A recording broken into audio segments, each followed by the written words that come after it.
Guys അങ്ങനെ ഒരു ഇടവേളയ്ക്ക് ശേഷം ഒരു വിജയം സ്വന്തമാക്കുന്നു. മുഹമ്മദിനെതിരെ 3-0 എന്ന് പറയുന്ന ഒരു വിജയം കേരള ബ്ലാസ്റ്റേഴ്സ് ഹോമിൽ സ്വന്തമാക്കുന്നു എന്നുള്ളതാണ്. ഏറ്റവും ഒടുവിലും നമുക്കറിയാം ചെന്നൈയിൻ എഫ്സിക്കെതിരെ ഇതേ മാർജിനിലുള്ള ഒരു വിജയമായിരുന്നു. മിഗായൽ സ്റ്റാറെ പോയതിനു ശേഷമുള്ള ആദ്യത്തെ മത്സരം തന്നെ ഒരു 3-0 എന്ന് പറയുന്ന ഒരു സ്കോറിൽ വിജയിക്കാൻ സാധിച്ചു എന്നുള്ളതാണ്. ഞാൻ മാച്ച് പ്രിവ്യൂവിൽ പറഞ്ഞിട്ടുള്ളൊരു കാര്യം തന്നെയായിരുന്നു. നമുക്ക് മുഹമ്മദിനെതിരെ ഞാൻ എന്താണെങ്കിലും ഇപ്പോൾ ഏത് സാഹചര്യമാണെന്ന് പറഞ്ഞു കഴിഞ്ഞാലും ഒരു വിജയം തന്നെയാണ് പ്രതീക്ഷിക്കുന്നത്. കാരണം മുഹമ്മദിൻ്റെ ഗതി നമ്മളെക്കാൾ മോശമായിട്ടുള്ളൊരു അവസ്ഥയിലാണ് നിൽക്കുന്നത്. അത് അവരുടെ പെർഫോമൻസ് ആയിക്കോട്ടെ, ടീമിനുള്ളിലുള്ള ഞാൻ പറഞ്ഞല്ലോ സാലറി ഡ്യൂ തുടങ്ങിയിട്ടുള്ള പ്രശ്നങ്ങളിലൊക്കെ നിൽക്കുന്ന ഒരു ടീമാണ്. അപ്പോൾ അവർക്കെതിരെ എന്താണെങ്കിലും ഈ ഒരു മത്സരം വിജയിച്ച് തന്നെ വരിക ചെയ്യണം എന്നുള്ളത്. എന്താണെങ്കിലും ഈ ഒരു മത്സരത്തെപ്പറ്റി പറയുന്നതിന് മുമ്പ് ഇന്നത്തെ ഒരു മത്സരത്തിൽ നമുക്കറിയാം താരതമ്യേന ആരാധകർ കുറവായിരുന്നു. എത്രയാണ് കൃത്യമായിട്ടുള്ള അറ്റൻഡൻസ് എന്ന് എനിക്കറിയത്തില്ല. അപ്പം ഫാൻ ഗ്രൂപ്പുകൾ എസ്പെഷ്യലി ഇപ്പോൾ മഞ്ഞപ്പടയൊക്കെ പോലത്തെ ഫാൻ ഗ്രൂപ്പ്സൊക്കെ ആണെങ്കിലും അവർ ഫിസിക്കലി പ്രസൻ്റ് ആയിരുന്നു. പക്ഷേ ചാൻസോ അല്ലെങ്കിൽ സാധാരണ നമ്മൾ കേൾക്കുന്ന ഡ്രംസോ അങ്ങനെ വോക്കലായിരുന്നില്ല. ബാനേഴ്സൊന്നും നമുക്കധികം കാണാൻ സാധിക്കുന്നുണ്ടായിരുന്നില്ല എന്നുള്ളതാണ് ഈ ഒരു മത്സരം. അത് it's A kind of protest എന്ന നിലയിൽ തന്നെയാണ് ഉണ്ടായത്. സോ ആ ഒരു എന്താ പറയുക, പ്രൊട്ടസ്റ്റ് നമ്മളെപ്പോഴും പറയുന്ന പോലെ ആ ഒരു നമ്മളൊരു വിജയ വഴിയിലേക്ക് വരിക എന്നതിനപ്പുറത്തേക്ക് നമുക്ക് പെർമനൻ്റ് ആയിട്ടുള്ളൊരു സൊല്യൂഷന് വേണ്ടി ആണ് എന്നുള്ളതാണ്. അപ്പം ഈ ഒരു മത്സരം വിജയിച്ചിരുന്നാൽ തന്നെയും അത് തന്നെയാണ് പറയേണ്ടതുള്ളത്. കാരണം നമുക്കറിയാം മുഹമ്മദിൻ്റെ ഇപ്പോഴത്തെ ഒരു ഗതി എന്താണ്. സോ നമ്മൾ ഇപ്പം ചെന്നൈയിനെതിരെ 3-0 ജയിച്ചതാണല്ലോ, അത് നമ്മൾ സെലിബ്രേറ്റും ചെയ്തതാണ്. കാരണം ചെന്നൈ അത്യാവശ്യം ഡീസൻ്റായിട്ട് കളിച്ചിരുന്ന ടീമാണ്. ഇത് നമുക്ക് കൺസിസ്റ്റൻ്റ് ആയിട്ട് കൊണ്ടുപോകാൻ പറ്റണം. ഈ മത്സരത്തിൽ ക്ലീൻ ഷീറ്റോടുകൂടി വിജയിക്കാൻ സാധിച്ചു എന്നൊക്കെ ഉള്ളത് ഓക്കെ, പോസിറ്റീവ് എന്ന് തന്നെയാണ്, അത് പറയുന്നില്ല. പിന്നെ അതാണ് ആ ഒരു നമുക്കിത് കൺസിസ്റ്റൻ്റ് ആയിട്ട് തുടരാൻ കഴിയണം എന്നുള്ളതാണ്. കാരണം ഇനി വരാൻ പോകുന്ന മത്സരങ്ങൾ ജംഷഡ്പൂരുണ്ട്, പഞ്ചാബുണ്ട്. അപ്പോൾ അവർക്കൊക്കെ എതിരെയുള്ള റിസൾട്ട് ഈസ് ക്രൂഷ്യൽ എന്നുള്ളത് തന്നെയാണ് പറയേണ്ടത്.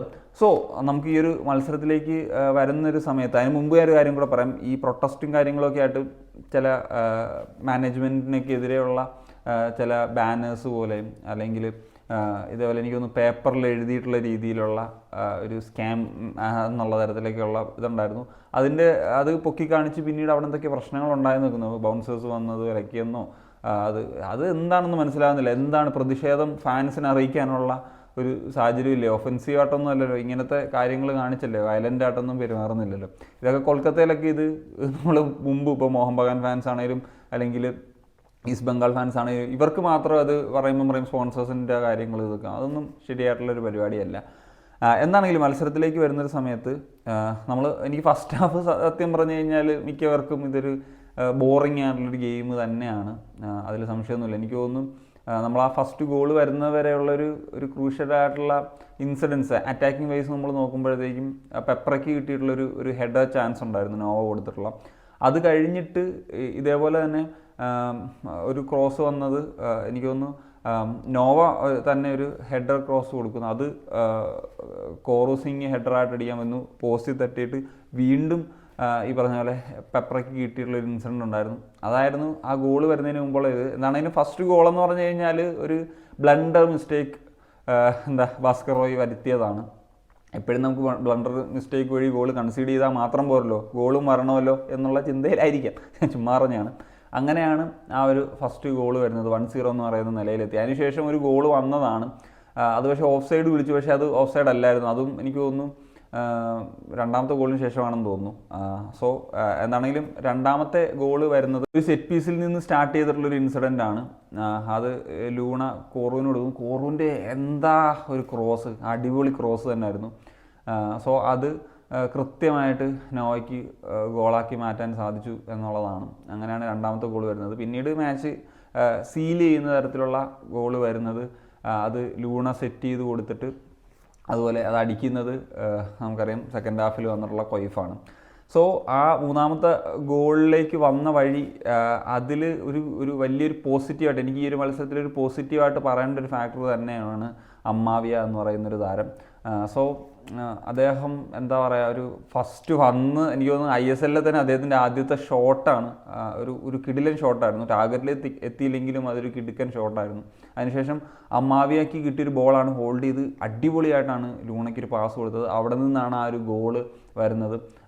ലൂണ കൊയ്ഫിന് കൊടുത്തിട്ട് കൊയ്ഫിൻ്റെ കിടിലൻ ആ ഒരു റൈറ്റ് പ്ലേസിലെത്തി അടിപൊളിയായിട്ടത് ഒരു ഫിനിഷ് ചെയ്യാനായിട്ടും സാധിച്ചു എന്നുള്ളതാണ്.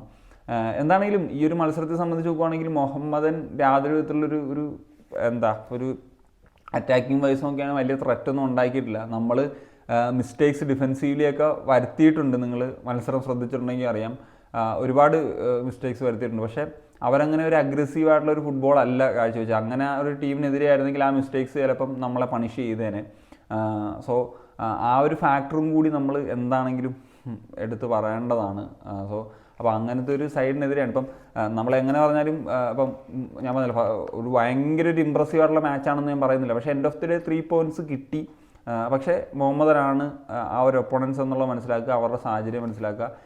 ഇനി വരാൻ പോകുന്ന മത്സരങ്ങൾ അതിൽ എങ്ങനെ നമുക്ക് ആ റിസൾട്ട് ഉണ്ടാക്കാൻ പോകുന്നതാണ്. പിന്നെ ഒരു പോസിറ്റീവ്സും കൂടെ ഞാൻ പറഞ്ഞിട്ട് അവസാനിപ്പിക്കാം. കാരണം സെക്കൻഡ് ഹാഫിൽ ഐബൻ ദോഹ്ലിങ് വന്ന് ആ പൊസിഷനിൽ അത്യാവശ്യം വൃത്തിക്ക് കളിച്ചു. കാരണം കുറേ നാളുകൾക്ക് ശേഷമാണ് ഒരു ഇഞ്ചറി കഴിഞ്ഞ് അദ്ദേഹം തിരിച്ചെത്തുന്നത്.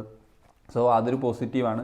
ഞാൻ നേരത്തെ പറഞ്ഞിട്ടുള്ള അമ്മാവിയുടെ ഒരു കാര്യം ഉറപ്പായിട്ടൊരു പോസിറ്റീവാണ്. അദ്ദേഹം ആ ഒരു പൊസിഷനിൽ നന്നായിട്ട് പെർഫോം ചെയ്യുന്നുണ്ട്. ഒരു കോൺഫിഡൻറ്റ് പ്ലെയർ, ISL ആദ്യമായിട്ട് കളിക്കുന്ന പ്ലെയർ എന്നുള്ളൊരു ഫീൽ ഉണ്ടായില്ല. അതുപോലെ കോറു യങ്സ്റ്റർ, അദ്ദേഹം ഈ ഒരു മത്സരത്തിൽ ഉടനീളം മികച്ച പെർഫോമൻസാണ് നടത്തിയത്. അതും തീർത്തും ഒരു പോസിറ്റീവായിട്ട് പറയാം. അതൊക്കെയാണ് എന്താ പറയുക, മുന്നോട്ട് നോക്കുമ്പോഴത്തേക്കും ഈ ഒരു മത്സരത്തിലൊരു പോസിറ്റീവ് എന്ന നിലയിൽ പറയാനുള്ളത്. So that's it guys. അപ്പോൾ അത്രയൊക്കെയാണ് പറയാനുള്ളത്. ഈ ഒരു മത്സരത്തെ പറ്റിയിട്ടുള്ളൊരു ഒപ്പീനിയൻ എന്ന നിലയിലാണ് ഈ ഒരു കാര്യങ്ങൾ പറഞ്ഞത്. സ്റ്റിൽ നമ്മുടെ ആവശ്യങ്ങളെന്ന് പറഞ്ഞാൽ ഈ ഒരു മത്സരത്തിൽ അവസാനിക്കുന്നില്ല എന്നുള്ളൊരു ഫാക്ടറും എല്ലാവരും മനസ്സിലാക്കുക എന്നുള്ളതുകൊണ്ട്. അപ്പോൾ നിങ്ങളുടെ ഒപ്പീനിയൻസ് തീർച്ചയായിട്ടും കമ്പോസ് ചെയ്താൽ പറ്റിയ കളിയാശാൻ സനിയ.